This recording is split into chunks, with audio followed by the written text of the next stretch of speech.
আজকে আপনাদের সামনে নিয়ে আসলাম নতুন আরেকটা ভিডিও। দেখতে পাচ্ছেন আজকে আমি কি বানিয়েছি সেটা আপনাদের সাথে শেয়ার করলাম। আমার এই ভিডিওটা স্কিপ না করে না টেনে সম্পূর্ণ ভিডিওটা দেখবেন।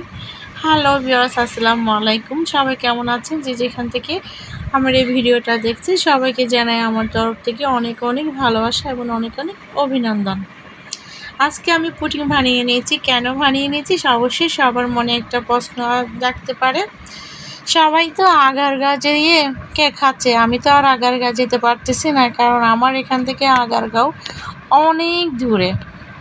তাই আগারগাঁওর কেকটা আমি খাইতে পারতেছি না। তাই আমি তো নিজেও তো ওইভাবে পারফেক্টভাবে কেক বানাতে পারি না। তাই আমি আগারগাঁও কেক খেতে না যেয়ে আমি বাসায় একটা পুডিং বানিয়ে নিলাম, যাতে আগারগাঁওকে যেন মিস করতে না হয়। এই তো ফাইনালি আমি অনেক মজা করে অনেক হেলদিভাবে পুডিং বানিয়ে নিলাম। আসলে দেখতে যেমন সুন্দর, খেতে কিন্তু দারুণ হয়েছে। কারা কারা আমার মতো পুডিং বানাতে পারেন অবশ্যই কমেন্ট করবেন, আর সবাই একটু বেশি করে শেয়ার করে দিবেন। আর আমার এই ভিডিওটা যদি আপনাদের ভালো লাগে সবাই কিন্তু আমার চ্যানেলে পাশে থাকবেন।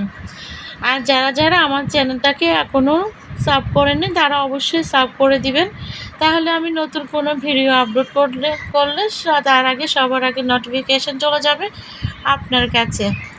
আসলে আমি এই পুডিংটাকে খেয়ে কিন্তু আমি আর আগারগাঁওর কেক খেতে আর মন চাইছে না, কারণ আমার মনে হচ্ছে আমার দিক দিয়ে আগারগাঁওয়ের কেকের চেয়েও কিন্তু পুডিংটা অনেকভাবে পারফেক্ট হয়েছে।